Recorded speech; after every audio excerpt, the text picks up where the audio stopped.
თებერვალ საქართველოს მართლმადიდებელი ეკლესია წმინდანად შერაცხული მეფის დავით აღმაშენებლის ხსენების დღეს აღნიშნავს.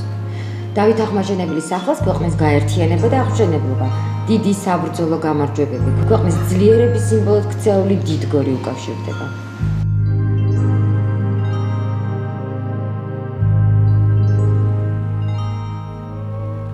ალბათ ბევრს ეცნო ეს ტრიქონები. დიახ, მათი ავტორია ცნობილი პოეტი ქალი ანა კალანდაძე.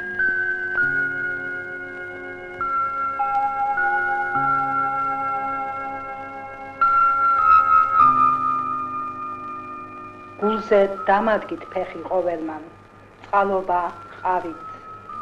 საქართველოს ყოვლის მყრობელმან ვისურვე, დავით. ფეხქვეშ გაცვითეთ საფლავის ლოდი, ყურძნის მტევნებით. ასეთი ცოდვა რა გაქვს მეფეო, მიუტევები, ღირს მსახურებდი ქართულ მიწა-წყალს, რა იგადარდებს, გასწიე იგი ნიკოფსიიდან დარუბანდამდე.